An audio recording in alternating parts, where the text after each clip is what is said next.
Okay, so today what we're going to do is, how do we copy the memory stick footage that we've just collected into our laptops or phones or whichever? How do we do it? This is how we're going to do it. Let's get into it. Okay, so there's a couple of ways we can do this. The first one, the easiest one, is to get your Mini 4, and then on the top there where the memory stick is, just put your finger on it, push it out, and away it comes. It won't focus on there, but that's 256 gig memory stick. I've got it on auto focus, so it will follow me around. And then all I do is put this in to a memory stick reader, which is one of them, and then plug that, in my case, into my laptop. You can plug it into an SD card USB reader. So let's pick that up. So let's just drag that over here. I've got a couple of screens, so you'll not see it straight away. It comes up onto the screen, so you can see it's picked it up there, and then we'll go into it. There's nothing there at the moment because I've just pulled everything off. I didn't realise I was going to be doing this, but from here you can just copy and paste the footage straight off. It's that simple.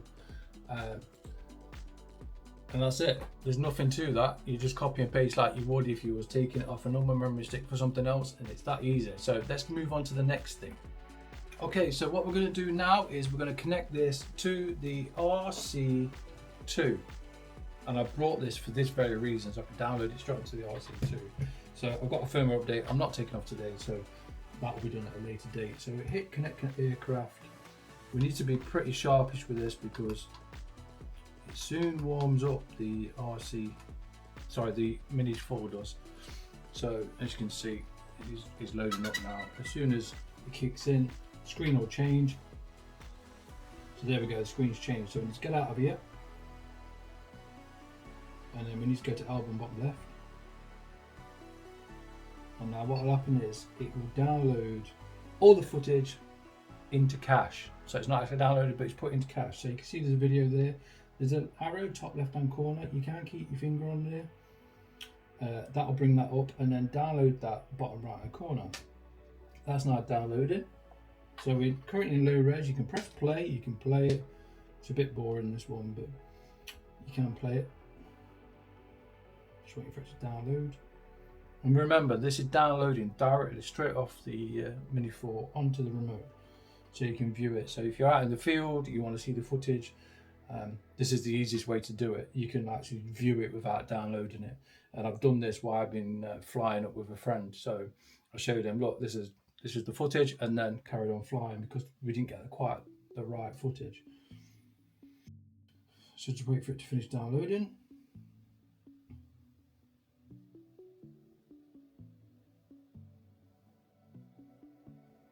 As you can see, the blue line across the top and telling how many megs per second. That's brilliant for when you're out in the field again. I'll try and get a clip and then put it at the end, so stay tuned, and then we'll do that at the end.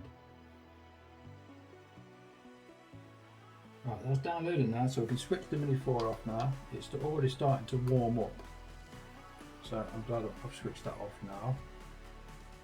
So if you go into albums now, this is now cached, it's downloaded into it. So you can view it, you can do whatever you want with it. So you can view it again. So we go out of there, these are previous videos. And then if you press on saved, you can see the videos that are saved on there as well. And that's it for this section. That's as easy as it needs to be. We don't want to make it too complicated because you'll never remember.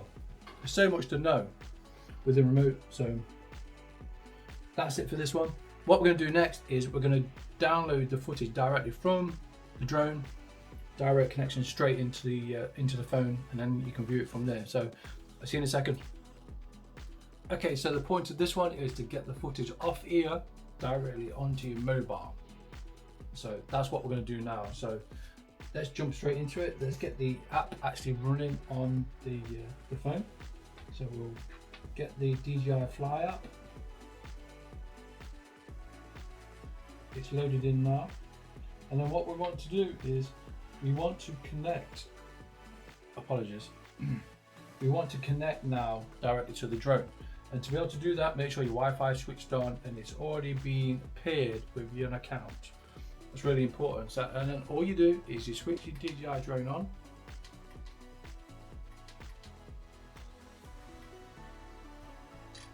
there we go, we'll put that down now.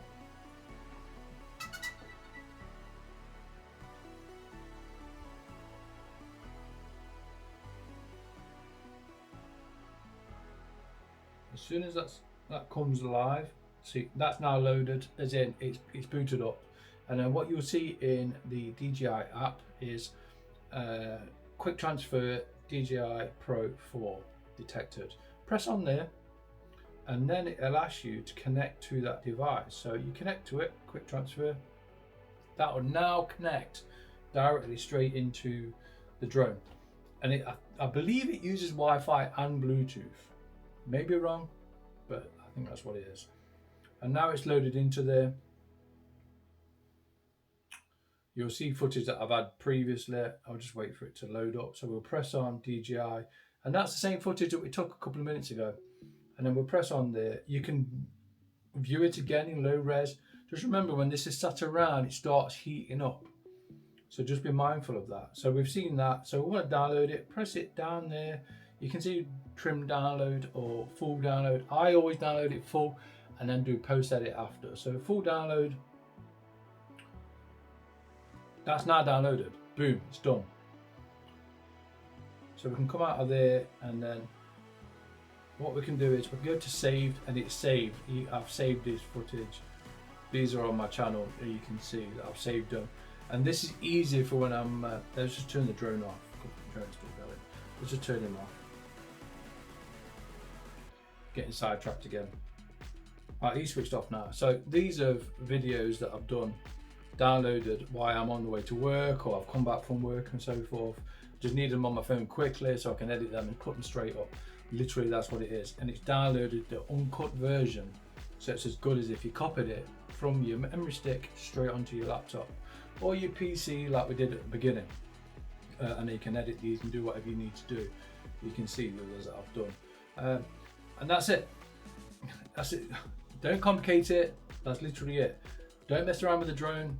Turn it on, download your footage, get it off again, because it will soon heat up if you're not using it. You can't do this direct download if the drone is in the air, just to be bear in mind. But I always use it when I'm out in the field. It's easy to download the footage. Or I'm with a client and they want the footage straight away and they can do it themselves. And I'll just hand that straight over to them using their own phone. I'll log into the account of the DJI Fly app, download it straight onto their phone, then I'll log out again and I'm done. That's it, finished. Get my money and then I'm off. I hope this has been helpful for you. It's been simple. I've got one other thing. I just need to show you that. Okay, so the last one, the caveat, and I love this. I've got home, I've got the drone. Yeah, the battery's okay at the minute. As you can see, it's got 2 bars there. The best bit about it, I can take the battery out. Be careful with these clips. I've noticed some people are complaining about it. Very flimsy, but it's only a 249 gram drone after all. So as you can see, it's now out. I'm gonna plug this in to my laptop. It's now plugged in. Give it a second or two. It's beeped, and now it's brought up the footage of, the folder where the footage is. So I click on there, and that's where the footage is. That's impressive. I'll show you. So we'll double click on it. Oh, this is the other footage that I put on there that I was hoping to get off. We'll get rid of that. It's actually put in another folder. So this is the footage that we took originally on the drone. I've not took the memory stick out. You can see it's still plugged in. Let me just see if I can pull that out. Yeah. As you can see, there's no battery in it, but it now detects that you plug in a USB stick as a battery source, and you're able to put it straight onto your laptop or your PC without plugging in a battery anymore. And it's not turning the drone on, so it's not heating the drone up, so you can take as long as you want. So just remember to put these arms in, because this can be a bit of a predicament. I've seen a few people damage them on footage. Just be careful with them. It's flimsy again, so, but as you can see, it's flashing green, cable's plugged in, no battery. That is amazing, because the Mini 2 I used to have to have it on or take the memory stick out, so that's amazing. So as you can see, let me play the footage again.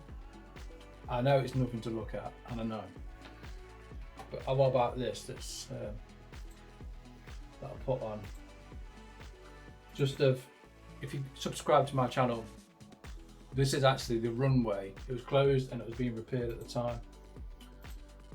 And I was able to get on there with special permits. As you can see, people are working on it. So subscribe, because that's impressive. Right, I'll see you on the next one. I hope you enjoyed this one. It's kind of been thrown together. I saw it on a group and I thought this might help somebody, so I put this all together.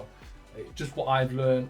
It's not a how-to, so hit me up in the comments if this has helped you, or you could think of something that I'm able to do a example of, or a tutorial to help somebody, or help yourself if you get stuck. Then yeah, hit me up. I might be able to help. So I'll see you on the next one.